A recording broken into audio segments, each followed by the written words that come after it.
I'm going to be talking about this video is walleye fishing and the tackle and equipment you're going to be needing for it. The first stuff I want to show you is the tackle and stuff. I got this here at Gander Mountain for $10. You can get them a lot cheaper. But this by far the best supplies you can get. You got your night crawlers here, your pretty much anything you need. And the best part about these here ones actually that when you get in the water and you jiggle them with your hole, you can get the fins going on, and so the fish actually realize that they're real, but they're actually not. Which 160 PCA kit isn't really that bad for a price of $10, so it's the one thing you should get. Now my tackling equipment. It took me a couple years to get all this here, and I'm still trying to buy stuff. And I got more to, like I said, I use these jiggle warrant, this rubber bait here because it just works a lot better for me. That way you have different products. I mean, they come out with new shit every year for stuff every year for this here. So you got like a little gecko there. You got all the way up to your regular fish stuff. Glitter on it.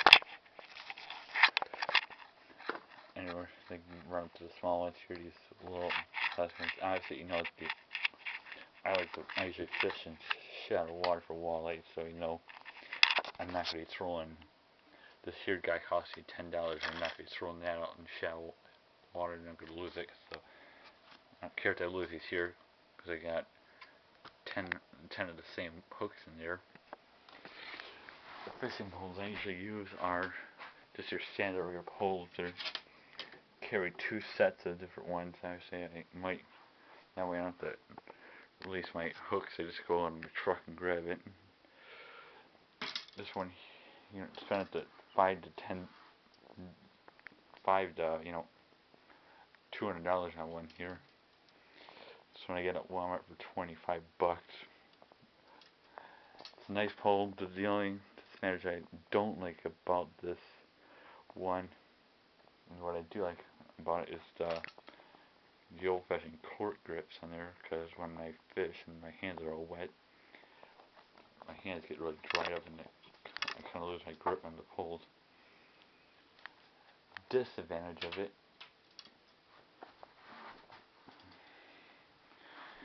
let me lay it down here. 6.5 feet. I don't like them this long, because when you make a catch, the tip of it will shake and break off because it gets thinner right there and it gets more thicker along down to the handle.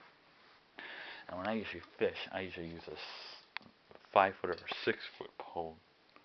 But this one here more good for more higher end, lower end fishing, like using your regular bobbering fishing, which sometimes I use, but not as much as I used to, because it just gets too much pain. Now when you buy the lure from Walmart, you're going to get a 5-pound reel on it.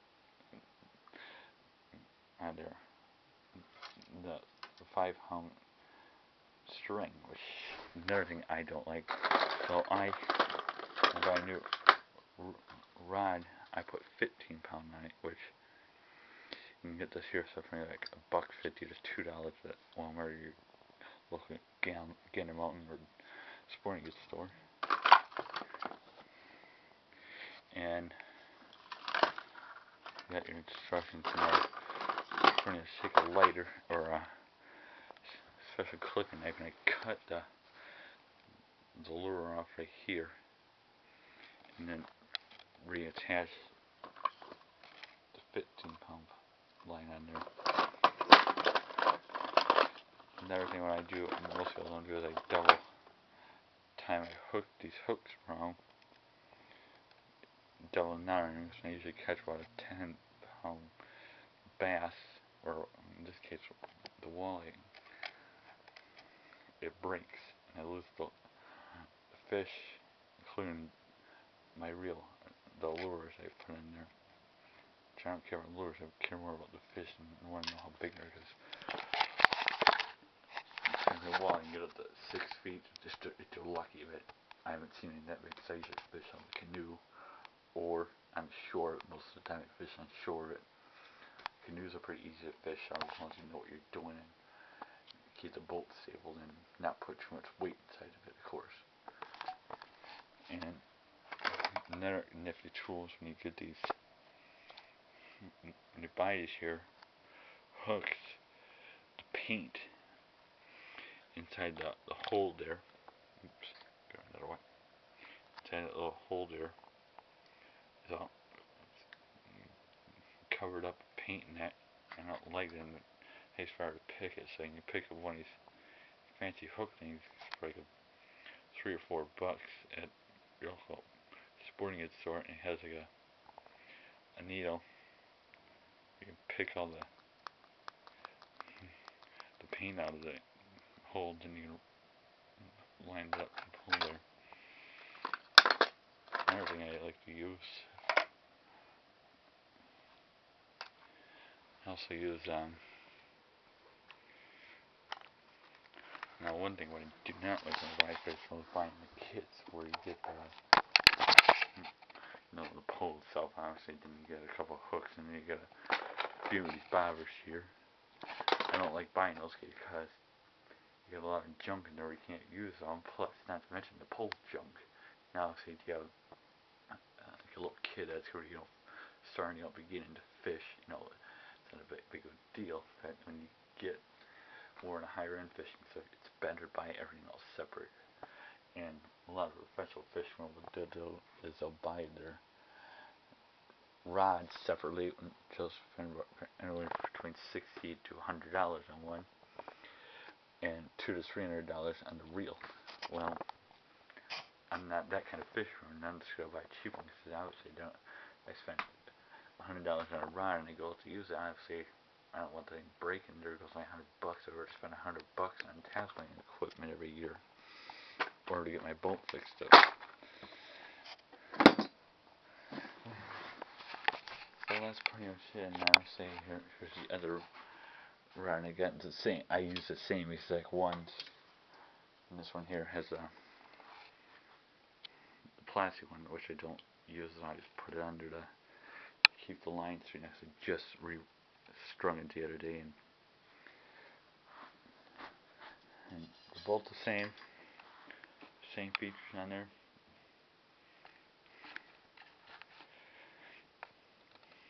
Usually when I fish, I might put honestly different areas. This one's got more reel. This one here, so I use this one more when I cast fish. This one here is for bobbering. So I get out of the lake, I'll throw this one here in first, and then I'll cast fish 10 or 15 feet away from this one here. And now I'm fishing 2 lines in. Then you get to like a Wisconsin state park, like Wisconsin, which is where I'm from. Sometimes they won't allow it there, so you got to check with the DNR and see what you can use on them. And so hopefully this video will help you learn more about fishing, what kind of equipment you need to get started. And I know that in Wisconsin you got to be once you turn 16, you have to have a fishing license, which is only $7, and I think it's $7 or $14. I can't remember what it was. And I usually use a sportsman license because I hunt deer. I'm a deer hunter, and I hunt squirrels and rabbits and that too. And it's more convenient for me to get the sportsman license than a regular fisherman license, because I have more of a variety of what I can do with it. But in order for you to get the sportsman license, you're under. And you don't take, you got to use the hunter safety course, and if you don't take the safety course, you can't get the sportsman license. I hope this video helped you out a little bit, and I'll see if I can post some more videos later on and show you the rest of my equipment, my rifles and that, my bowling